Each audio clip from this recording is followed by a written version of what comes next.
That's as clearly as I can articulate my reaction to seeing parts 1 and 2 of the new Twin Peaks series. When the credits rolled at the end, I sat speechless in front of my 42-inch screen. I wanted to quote backwards phrases. I wanted to drink more coffee. I wasn't sure what I wanted to do.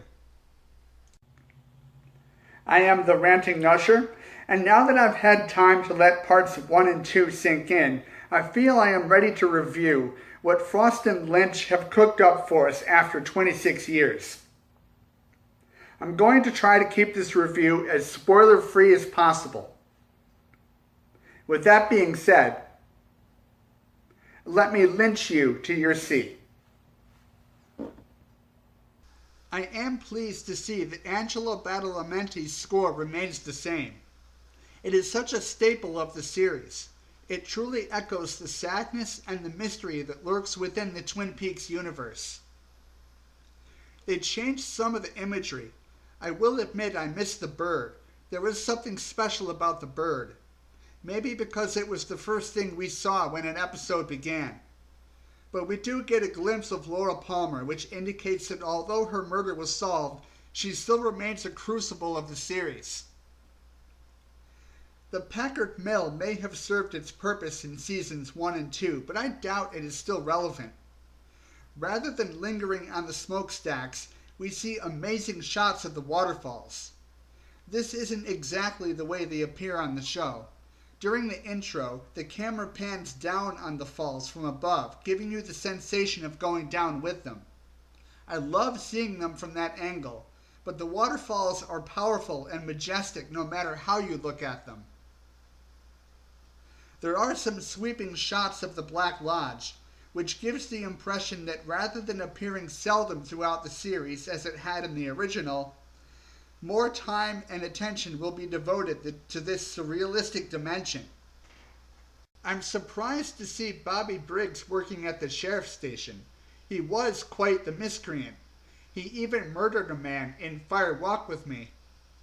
So I'm curious to learn what kind of character arc Bobby might have undergone that led him to seek out a career in law enforcement. Are he and Shelley still together? We don't know at this point. I'm hoping to get some more backstory about their relationship. As I predicted in my speculation video, the story follows two Coopers. As veteran fans know, one of the Coopers is a doppelganger, whom the notorious Bob has inhabited. I knew going in that Kyle MacLachlan was going to portray an essential villain, but I'm not used to seeing him in that kind of a role. The way the evil Cooper asserts total power over the women who work for him and his violent tendencies toward them are absolutely brutal.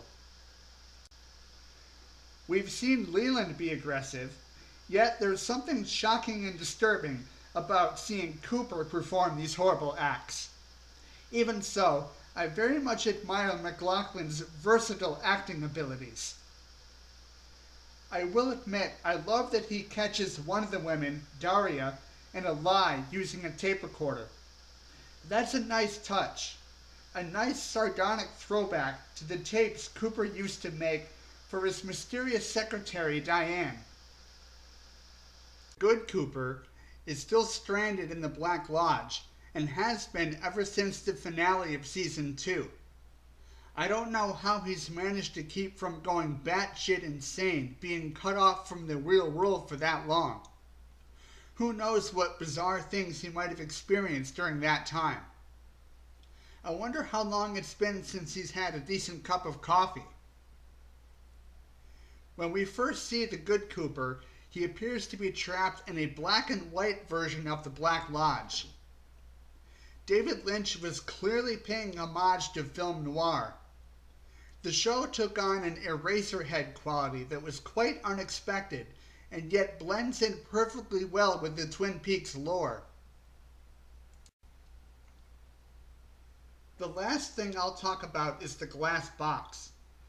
This thing, and the creatures that come out of it, are undoubtedly Lynch's most terrifying creation. He's certainly taking advantage of some of the liberties that Showtime has granted him as far as violence goes. We never would have seen anything quite this scary in the first 2 seasons. Also, I know some people were worried that the 2017 series would rely too heavily on the secret history of Twin Peaks with regard to aliens. So far, the creatures that emerge from the glass box are the only thing that come even remotely close to the encounters revealed in Secret History. Overall, I like the direction that the show is going in, but I also appreciate that they're giving us a breather between episodes. Some of the changes and some of the Lynchian additions are a lot to absorb at one time. There were some things that I could have gone over, but like I said, I'm trying to keep this as spoiler-free as possible. So how do you feel about the new Twin Peaks? Do you find that there's a good enough balance between the show we're familiar with and the changes that have been made to it? Do you like the changes? Do you not like them? Let me know in the comments down below. Thank you so much for watching. I am the Ranting Usher. As always, if you enjoyed this video, please leave a like. It would help the channel and the video out a great deal, and I would really appreciate it. You're also welcome to share or subscribe to my channel if you haven't already, and I'll see you next time.